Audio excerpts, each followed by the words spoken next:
روضہ اقدس کو تصور میں لا کر، اب وہاں آپ روضہ رسول پہ بھی جائیں گے نا تو وہاں جال مبارک کے سامنے کھڑا نہیں ہونے دیتے. تو ہم جا کے وہاں پہنچے تو ایک دھکا آیا. ہم نے کہا یار درود اور سلام پڑھیں گے، اللہ کے محبوب کو کارگزاری سنائیں گے. ایک اتنا بڑا دھکا آیا، حج کا سیزن تھا، اٹھا کر وہ دروازے سے باہر بولتے رہے اللہ تجھے حضور کے در پہ بھی دھکے ہیں. ساری زندگی دھکے ہی تو ہم نے کھائے ماشاء اللہ. تو یہاں پہ بھی اب کارگزاری ساری زندگی کی سنانی سرکار دو عالم صلی اللہ علیہ وسلم. تو یہ اگر مراقبہ سیکھا ہوگا، وہاں بیٹھ کے آپ ریاض الجنہ میں بھی زیادہ بیٹھنے نہیں دیتے، کیسے آپ وقت گزاریں، مسجد نبی کے اندر احاطے میں کیسے وقت گزاریں. اور پھر یہ جو گنبد خضرا کا سایہ ہے، یہ بڑا خاص عمل اور مجرب ہے. ہمارے بڑے علماء کرام اکثر اہل اللہ جا کر اس گنبد خضرا کے سائے کے درمیان میں بیٹھ گئے، قبلہ رخ ہو کے آنکھ نہیں اٹھاتے تھے. تو تصور میں لا کر اب یہ کہ میں روضہ اقدس کے سامنے ہوں، اس وقت وہاں پہ حضور صلی اللہ علیہ وسلم کے در پہ آپ جائیں گے. اب ساری بات حضور سنتے ہیں، ریاض الجنہ میں حضور صلی اللہ علیہ وسلم ساری بات سنتے ہیں، اس کا جواب بھی دیتے ہیں. اب کرنے کا موقع نہیں، یہ طریقہ سلیقہ سیکھنا ہے. تو یہاں میں نے کہا یا اللہ میں نے تو یہ نعت بھی پڑھنی ہے، حضور صلی اللہ علیہ وسلم کے گھر پہ پہنچے ہیں تو کیسے پڑھیں. تو بڑی پریشانی ہوئی. تو اللہ نے توفیق دی، وہاں ہمارے ساتھ شیخ الحدیث صاحب بھی تھے قافلے میں، اور بھی علماء کرام. تو انہوں نے کہا یار یہاں آج ہم ڈیرا لگاتے ہیں آپ صلی اللہ علیہ وسلم کی گنبد خضرا کے سائے میں. اب تصور میں بیٹھ کے حضور کو اپنی ساری کارگزاری سنا.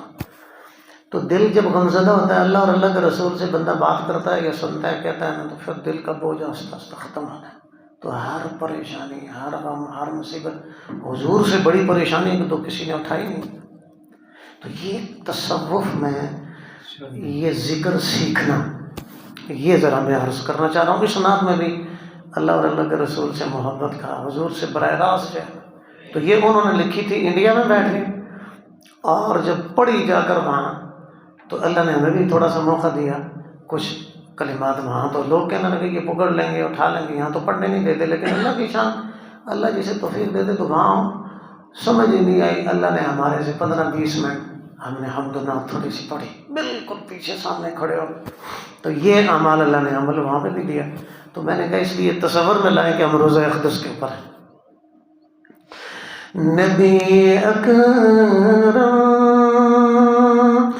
شفیع اعظم دکھی دلوں کا سلام لے لو، آقا پیام لے لو. نبی اکرم شفیع اعظم دکھی دلوں کا سلام لے لو، آقا پیام لے لو. اس وقت حالات ہیں بہت سے آپ کے سامنے ہیں، فلسطین کا، کشمیر کا، پوری امت مسلمہ کا، اپنے گھر کے حالات، اپنی پریشانیاں، مہنگائی، غم، مصیبتیں. تو یہ جو جب دل سے پڑے گا، تصور میں اس وقت لائیں کہ ہم روزہ اقدس کے اوپر ہیں. کہاں پہ ہیں جی؟ حضور کے روزہ اقدس کے اوپر ہیں. تھوڑا سا اگر قریب آ جائیں تو بڑی نوازش ہو جائے گی. آپ تھوڑا سا قریب آ جائیں، سمجھ میں آئے تو یہ تصور میں لا کر یہ آپ کو انشاءاللہ اور روزہ رسول پہ جب جائیں گے نا، اور انشاءاللہ اللہ آپ سب کو لے کر جائے، مجھے بھی لے کے دے جائے. تو کون کون نیت کرتا ہے کہ شوق ہے جانے کا؟ کس کس کو جی؟ ماشاء اللہ، یہ تو سارے جانا چاہتے ہیں. تو تصور میں بیٹھ کے روزانہ 10 منٹ 15 منٹ حضور کو اپنی کارگزاری تو سنائیں زندگی کے. اور اللہ کا رسول کا در 24 گھنٹے کھلا ہوا ہے نا. یہ جب سے کھلا ہے کبھی بند ہی نہیں ہوا، اور قیامت تک یہ فیض اور سلسلہ چلتا رہے گا. لیکن ہم اپنے آپ کو پابند کر کے بیٹھیں. نبی اکرم شفیع اعظم دکھی دلوں کا سلام لے لو، آقا پیام لے لو. نبی اکرم شفیع اعظم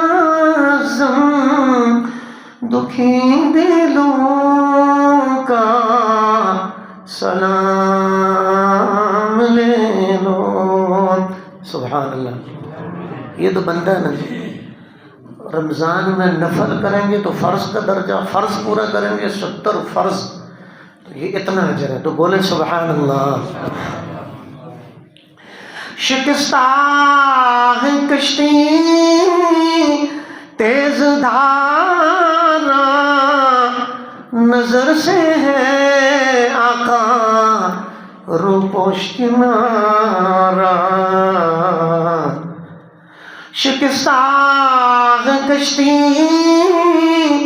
تیز دھارا، نظر سے ہے آقا روپوش کنارا. کوئی نہیں ہے آقا جہاں میں ہمارا، خبر تو عالی مقام لے لو. بولے سبحان اللہ. فلسطین والوں کے لیے ہے کہ ہمارا جہاں میں نہ کوئی سننے والا ہے، نہ دیکھنے والا ہے، نہ مدد کرنے والا ہے، نہ تعاون کرنے والا ہے. تو وراء الورا ذات ہے. اپنے ذاتی صفاتی ناموں کے صدقے میں اپنی قدرت کو ظاہر فرما اور ہماری مدد فرما اس وقت بے سر و سامانی کے عالم میں. تو یہ ان کے لیے شکستہ کشتی تیز دھارا، نظر سے ہے آقا روپوش کنارا.